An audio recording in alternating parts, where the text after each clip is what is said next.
Party তথা NDA সরকারের প্রথম ক্যাবিনেটের পক্ষ থেকে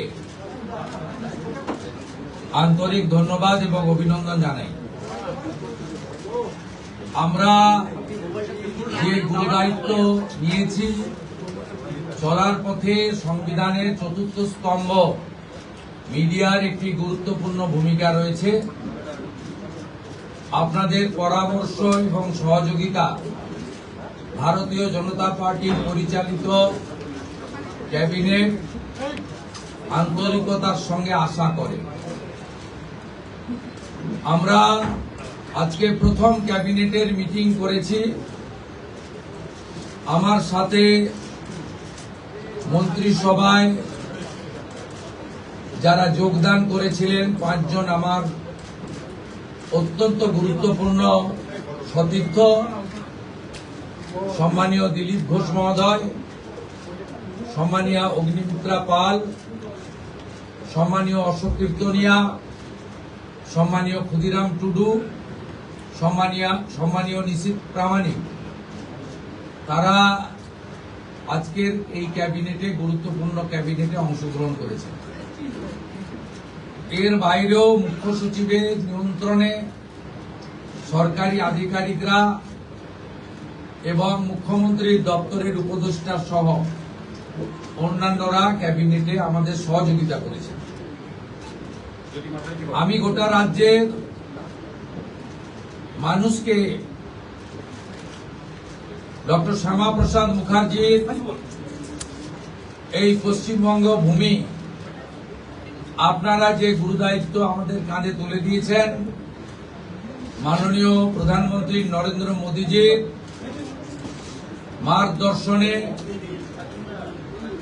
এই ক্যাবিনেট সুশাসন, সুরক্ষা এবং ডবল ইঞ্জিন সরকারের যে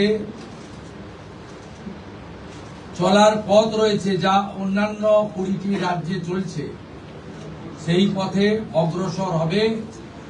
এটা আমি পশ্চিমবঙ্গের দলমত নির্বিশেষে, বর্ণ ধর্ম নির্বিশেষে বাংলার জনগণকে আশ্বস্ত করতে চাই।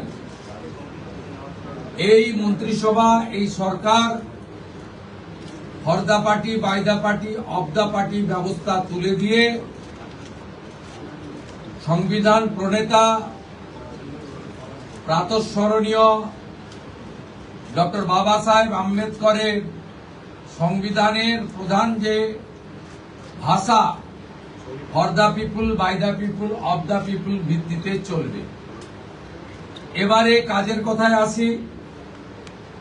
আজকে আমরা ক্যাবিনেটে, প্রথম ক্যাবিনেটে 6টা সিদ্ধান্ত নিয়েছি। প্রথম, পশ্চিমবাংলার গণতন্ত্রের যে মহোৎসব হলো, দীর্ঘদিন বাদে মৃত্যুহীন, ভয়মুক্ত, অবাধ নির্বাচন গোটা ভারতবর্ষ কেন, গোটা পৃথিবীর মানুষ দেখল।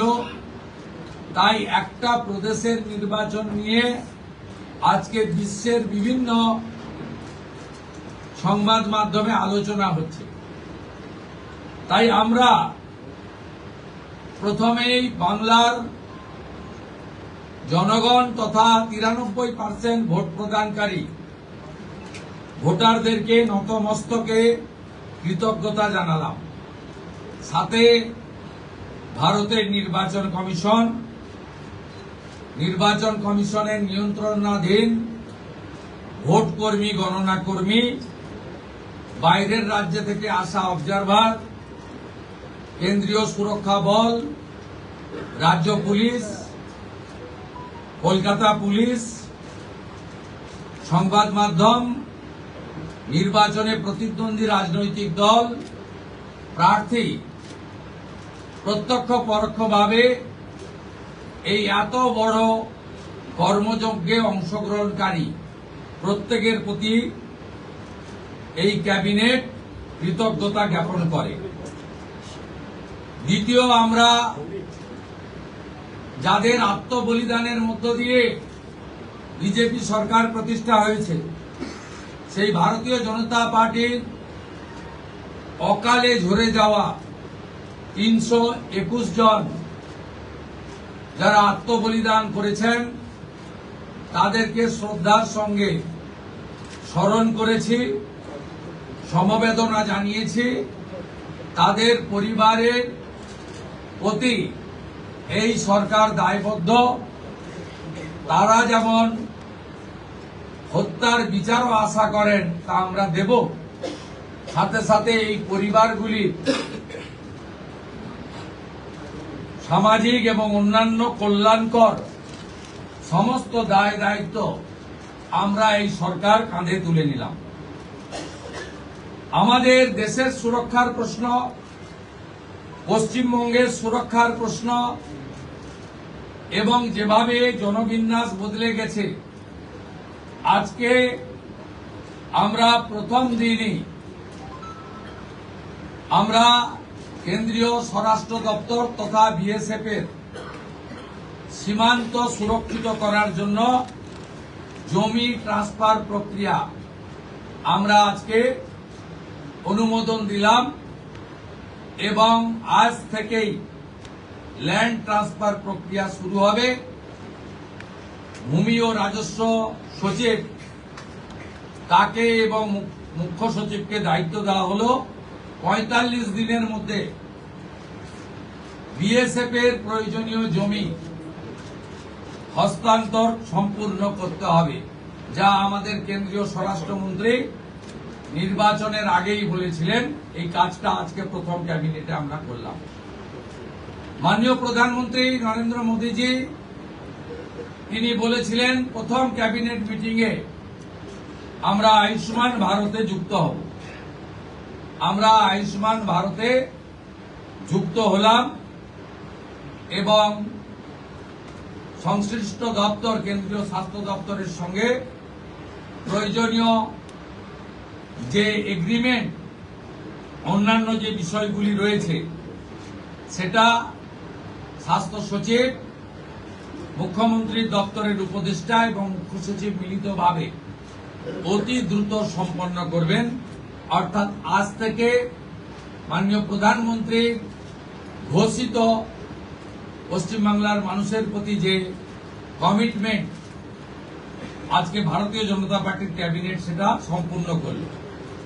এর সাথে সাথে প্রধানমন্ত্রী জন আরোগ্য যোজনা, প্রধানমন্ত্রী ফসল বীমা যোজনা ক্রপ ইন্স্যুরেন্স, প্রধানমন্ত্রী স্কুলস ফর রাইজিং ইন্ডিয়া পিএমশ্রী, প্রধানমন্ত্রী বিশ্বকর্মা, বেটি বাঁচাও বেটি পড়াও, প্রধানমন্ত্রী উজালা যোজনা 3.0 এবং অন্যান্য কেন্দ্রীয় স্কিম বা সেন্ট্রাল গভর্নমেন্ট স্পন্সর স্কিম আমরা যুক্ত হওয়ার সিদ্ধান্ত নিলাম।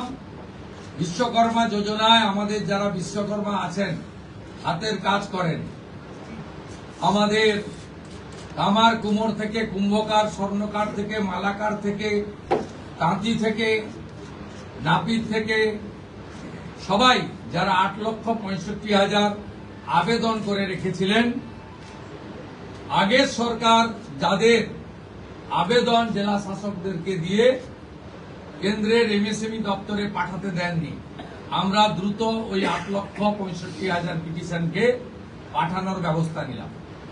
আপনারা জানেন পশ্চিমবঙ্গে 11 কোটি মা বোন দিদি উজালা 1-2 তে বেনিফিটেড হচ্ছেন ভারতবর্ষে। পশ্চিমবঙ্গে 11 কোটির মধ্যে 1,29,00,000 পান, সবচেয়ে হাইয়েস্ট। 400 টাকা কম মূল্যে তারা গ্যাস ক্রয় করেন।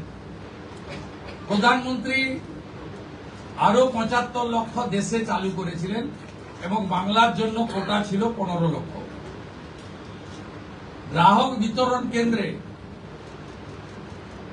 হাজার হাজার দরখাস্ত পড়ে থাকা সত্ত্বেও শুধু রাজনৈতিক কারণে এই পিটিশনগুলো ডিএমরা সংশ্লিষ্ট দপ্তরে কেন্দ্রীয় সরকারের কাছে পাঠায়নি। তাই আমাদের মা বোন দিদিরা বঞ্চিত হচ্ছিলেন।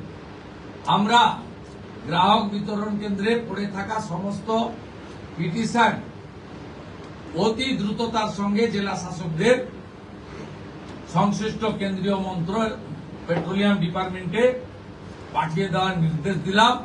এর ফলে উজালা যোজনা 3 তাতে পশ্চিমবঙ্গের আরো কয়েক লক্ষ মা বোন দিদি যুক্ত হওয়ার সুযোগ পেলেন।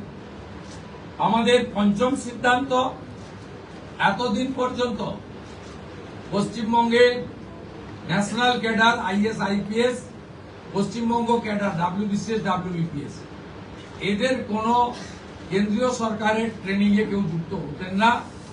এটা মুখ্যমন্ত্রীর অলিখিত নির্দেশ ছিল। আগের মুখ্যমন্ত্রী, বিদায়ী মুখ্যমন্ত্রী, প্রাক্তন মুখ্যমন্ত্রী। আমরা আজকে এই বিষয়ে চিফ সেক্রেটারিকে অন্য রাজ্যের যে নিয়ম আছে সেই নিয়ম ফলো করার জন্য আমরা তাকে এম্পাওয়ার করলাম, দায়িত্ব দিলাম। সাথে সাথে শুনলে অবাক হয়ে যাবেন, বিএনএস ভারতীয় ন্যায় সংহিতা, যা মাননীয় প্রধানমন্ত্রী নরেন্দ্র মোদীজির নেতৃত্বে কেন্দ্রীয় স্বরাষ্ট্রমন্ত্রী মাননীয় অমিত শাহজি পার্লামেন্টে দুটো কক্ষে অনেক আগে অনুমোদন করেছেন, রাষ্ট্রপতি মহোদয়ের সই হয়েছে, রুল হয়ে গেছে। আমরা আশ্চর্য হয়ে গেছি যে এখানে বিএনএস কার্যকর করা হয়নি, অর্থাৎ অত্যন্ত অবৈধভাবে সংবিধানকে বৃদ্ধাঙ্গুষ্ঠ দেখিয়ে আগের সিআরপিসি আইপিসি চলছিল। আজ থেকে বিএনএস এ যুক্ত হলো পশ্চিমবঙ্গ সংবিধান মেনে। আগের সিআরপিসি আইপিসি এই আইন আর থাকলো না। ভারতীয় ন্যায় সংহিতাতে আমাদের কাছ থেকে কাজ শুরু হলো।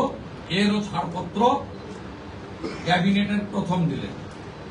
ষষ্ঠ সিদ্ধান্ত, মাননীয় স্বরাষ্ট্র ও সমবায় মন্ত্রী অমিত শাহজি নির্বাচন প্রচারের রায়দিঘি থেকে বলেছিলেন যে 2015 সালের পরে পশ্চিমবঙ্গে কোনো রিক্রুটমেন্ট হয়নি, তাই প্রচুর শিক্ষিত যুবক যুবতীর বয়স চলে গেছে।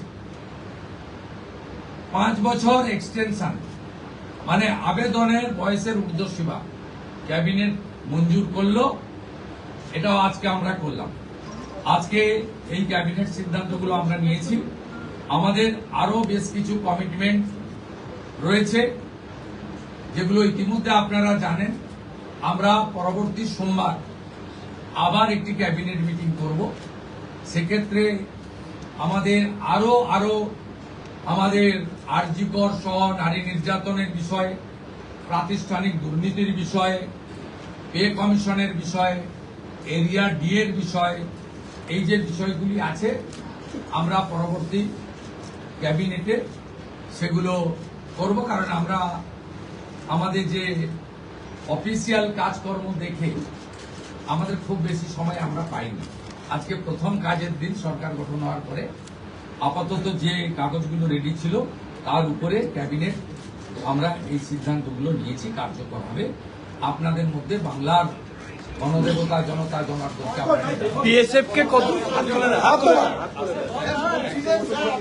আমাদের ক্যাবিনেটে মাননীয় মুখ্যমন্ত্রী প্রয়োজন হলে নিশ্চয়ই সাংবাদিকদের সঙ্গে কথাবার্তা বলবে, প্রশ্ন উত্তরেও অংশগ্রহণ করবে, কিন্তু সেটা প্রয়োজন ভিত্তিক। ক্যাবিনেট ব্রিফিং নেক্সট ক্যাবিনেট থেকে মাননীয় সিনিয়র মিনিস্টার দিলীপ ঘোষ এবং মাননীয় সেকেন্ড টাইম এমএলএ তথা মন্ত্রী অগ্নিমিত্রা পাল মহোদয় ব্রিফ করবেন। পরের সপ্তাহ থেকে দুজন মিলে করবে, একই পয়েন্টে করবে না, নিজেরা করে আমি জনস্বার্থে একটি গুরুত্বপূর্ণ তথ্য দেব যে কিভাবে পশ্চিমবঙ্গে যে সরকারকে মানুষ রিজেক্ট করেছে, ক্ষতি করে দিয়ে গেছে। অনেক কিছু পাবেন পরপর। 16 জুন 2025 ভারত সরকারের পক্ষ থেকে জনগণনার জন্য office of registrar general of India, ministry of home affairs তারা পাঠিয়েছিলেন। জুন মাসে 2025, আজকে প্রায় 1 বছর হতে যায়, 11 মাস অতিক্রান্ত। পশ্চিমবঙ্গ সরকার এই ফাইল ফেলে রেখেছিল। এই ফাইল ফেলে রেখেছিল এবং এগুলো এক্ষুনি পাবলিক ডোমেনে আনার বিষয় নয়, কিন্তু যে তথ্য আমাদের এই হাতে আছে, যে লিখিত তথ্য আছে, তাতে এরা শুধুমাত্র পশ্চিমবাংলার সঙ্গে বিশ্বাসঘাতকতা করেনি, দেশের সঙ্গে, দেশের সংবিধানের সঙ্গে বিশ্বাসঘাতকতা করেছে এবং এদের মূল লক্ষ্যই ছিল এই জনগণনা আটকে দিয়ে মহিলা সংরক্ষণ যাতে ভারত সরকার করতে না পারে, মহিলারা যাতে বিধায়ক সাংসদ না হতে পারে, সেজন্যই এসব করে গেছে। আজকে আমরা এখনই জনগণনা সংক্রান্ত 16 June 2025 ministry of home affairs, office of registrar general India তাদের পাঠানো সার্কুলারকে আমরা এখনই কার্যকর করলাম। এই মুহূর্ত থেকে জনগণনার কাজ, তার প্রক্রিয়া পশ্চিমবঙ্গ সরকার আজ থেকে এই মুহূর্ত থেকে করলো। এটি প্রশাসনিক নির্দেশে হলো। সবচেয়ে বড় যে অভিযান ছিল আপনাদের দুর্নীতির বিরুদ্ধে, সবচেয়ে বড় অভিযান ছিল, সেটা নিয়ে কোনো সিদ্ধান্ত হলো? আমি আপনাকে বলেছি, প্রাতিষ্ঠানিক দুর্নীতি, মহিলা নির্যাতন, পে কমিশন, এরিয়া ডিএ, এগুলো নিয়ে নেক্সট ক্যাবিনেটে গুরুত্ব সহকারে আমরা ক্যাবিনেটে আনবো। নেক্সট মানডে হবে। আমাদের কিছু পেপার ওয়ার্কের প্রয়োজন আছে। আমরা আগের মতো বাজেট হয়ে যাওয়ার পরে চন্দ্রিমা তুমি এটা বলে দাও, এভাবে সরকার চলতে পারে না। সরকার চলে তথ্যের উপরে, সরকার চলে নিয়মের উপরে এবং সরকারি সিদ্ধান্ত হয় সংবিধানের কতগুলো বিষয়ের উপরে। তাই এই গভর্নমেন্ট আমিত্বে বিশ্বাস করে না, আমরা নীতিতে চলবে এবং রুলস, অ্যাক্টস, সংবিধান, একে প্রায়োরিটি দিয়েই আমরা কাজ করব। আমরা আশা করব এই সরকারের কোনো সিদ্ধান্ত নিয়ে, আপনারা তো বটেই, আমরা বেঁচে থাকা কিছু 2-4-5% যারা সমালোচক, সেই সমালোচকরাও কোনো সমালোচনা করতে পারবেন না, এই রকম সুযোগ এই সরকার দেবেন। এই জন্যই মাননীয় প্রধানমন্ত্রী বলেছেন, বিজেপি পশ্চিমবঙ্গ বলেছে, ভয় আউট, ব্যবসা ইন। ব্যবসাটা আমাদের উপরে রাখুন, আমরা ঠিক পথে চলব। একটা কথা বিএসএফকে কতটা জমি দিচ্ছে? বিএসএফকে কতটা জমি দিচ্ছে? একটা বাংলা দেন, তারপরে দুটো হিন্দি দেন। আচ্ছা, বিএসএফকে কতটা? মাননীয় মুখ্যমন্ত্রী, আগের কিন্তু তো প্রশ্ন করতে অনারেবল সিএম, বিএসএফকে কতটা জমি দিচ্ছেন? বিএসএফকে কতটা জমি? বিএসএফ যতটা জমি চেয়েছে ততটাই দেওয়া হবে। হ্যাঁ, এবং ইতিমধ্যে ল্যান্ড ডিপার্টমেন্ট কাজ এগিয়ে রেখেছে। আগের সরকারের অনিচ্ছাতে বিশেষ ভোটারদের বাঁচানোর জন্য,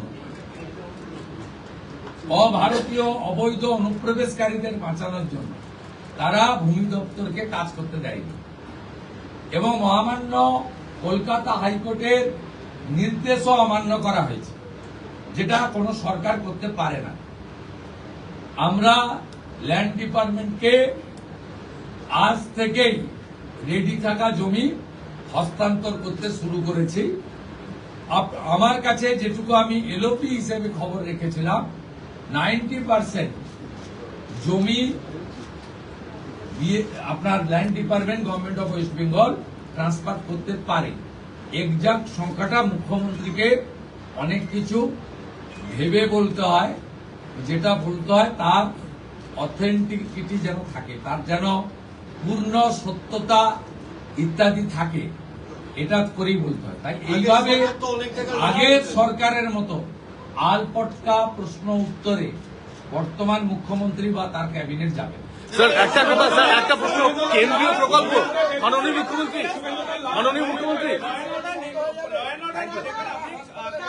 सवाल उठाए थे, आप जब विरोधी में तब उठाए थे, अब सत्ता में आप आ गए, आपका सिंगल डायरेक्टिव क्या होगा एडमिनिस्ट्रेटिव हेड्स के लिए ताकि रेस्टोर हो पाए राज्य का लॉ एंड ऑर्डर? और बीएसएफ वाला भी अब जो दे रहे हैं वो अगर हिंदी में थोड़ा बता दें। देखिए, हमारी सीमांत सुरक्षा देश की सुरक्षा के साथ जुड़ा हुआ है। ये भारतीय जनता पार्टी का चुनाव में बहुत बड़ा कमिटमेंट था। देश हित में बंगाल का हित में, इसलिए आज पहले कैबिनेट में हम लोग बीएसएफ को लैंड ट्रांसफर करने का डिसीजन ले लिया है। लैंड डिपार्टमेंट जो लैंड उनका पास है, उन्होंने लैंड डिपार्टमेंट ने बहुत सारा एक्सरसाइज भी करके रखा है।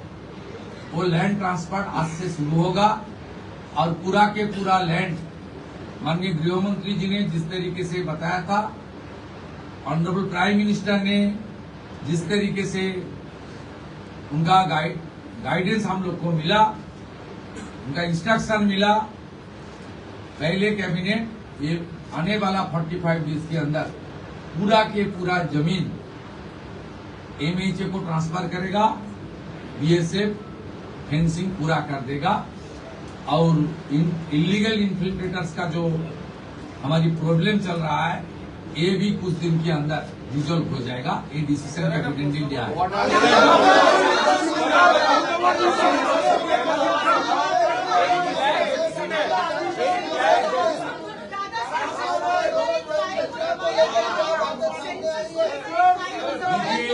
ये सरकार जो पीछे सरकार था जिनको जनता ने फुल्ली रिजेक्ट कर दिया, ये बड़ा मैंडेट बीजेपी को दिया। ये सरकार केवल तुष्टीकरण, परिवारवाद, इंस्टीट्यूशनल करप्शन, महिला के ऊपर अत्याचार, गवर्नेंस को खत्म नहीं किया, देश की कॉन्स्टिट्यूशन को भी चैलेंज कर दिया। 16 जून 2025 ministry of home affairs, office of registered general India notification किया था। आज तक 1 साल होने वाला है। ऑनरेबल होम सेक्रेटरी का खत है, इसके ऊपर बहुत सारा ऑफिसर का नोट है जो हमारी गवर्नमेंट का सीक्रेट पेपर्स है। ये लोग सेंसस को रोक के रखा था। ये सेंसस रोक के रखने के लिए इसका एक ही प्लानिंग है था, खास करके जो हमारी माँ, दीदी, बहन, उनको प्रधानमंत्री जी ने रिजर्वेशन देने के लिए, डिलिमिटेशन करने के लिए जो कोशिश कर रहा है उनको रोकना। ये बहुत हम लोग इसको फैक्ट फाइंडिंग कमेटी भी करूंगा, इसलिए कौन कौन इसके साथ जिम्मेदार है वो तो आने वाला। लेकिन आज एडमिनिस्ट्रेटिव ऑर्डर कर दिया हम लोग, आज से ही सेंसस का काम शुरू हो जाएगा।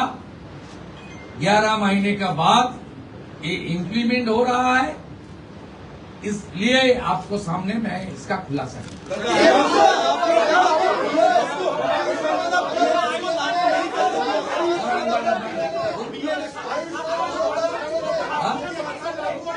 आयुष्मान भारत योजना के आज से लागू हो रहे हैं। ऑनरेबल प्राइम मिनिस्टर साहब का कमिटमेंट था, बीजेपी का मैनिफेस्टो में था। आयुष्मान भारत कैबिनेट ने मंजूरी दे दिया है। बाकी हेल्थ डिपार्टमेंट, सेंट्रल गवर्नमेंट का हेल्थ डिपार्टमेंट के साथ एग्रीमेंट और दूसरे तरीके जो प्रक्रिया करना चाहिए वो प्रक्रिया आज से शुरू हो जाएगी।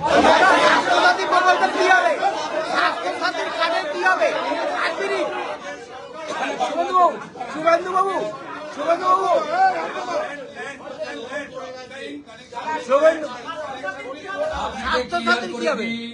কোন চালু থাকা সামাজিক প্রকল্প বন্ধ হচ্ছে না। কোন সামাজিক চালু থাকা প্রকল্প, এটা আমরা আমাদের কর্মসূচি মানে প্রচারকালীনও বলেছি। কোন চালু থাকা সামাজিক প্রকল্প সে 30 বছর আগের হতে পারে, 10 বছর আগের হতে পারে, কোন সামাজিক প্রকল্প আমরা বন্ধ করছি না। আমরা পেপারলেস অফিসও করব।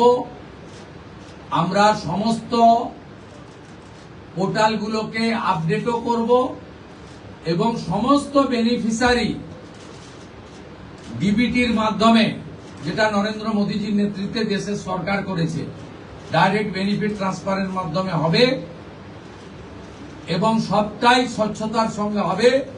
আপনার প্রশ্নের উত্তরে আমি পরিষ্কার বলে দিই, যে স্কিমটার কথা আপনি বলেছেন, আমি শুধু ওই স্কিমটা নয়, চালু থাকা কোনো সামাজিক কল্যাণকর কর্মসূচি বন্ধ এই সরকার করছে না, কিন্তু ট্রান্সপারেন্ট স্বচ্ছতার সঙ্গে সেগুলো হবে। কোন মৃত ব্যক্তি তিনি কোন সামাজিক প্রকল্পের সুযোগ পেতে পারেন না, আপনিও বলবেন না পাওয়া উচিত না। কোন অভারতীয় তিনি ভারতের কোন প্রদেশ বা জাতীয় সরকারের কোন বেনিফিট তার পাওয়া উচিত নয়। তাতে আমার প্রশ্নে, আপনার প্রশ্নের মধ্যে আমার সব উত্তর আছে।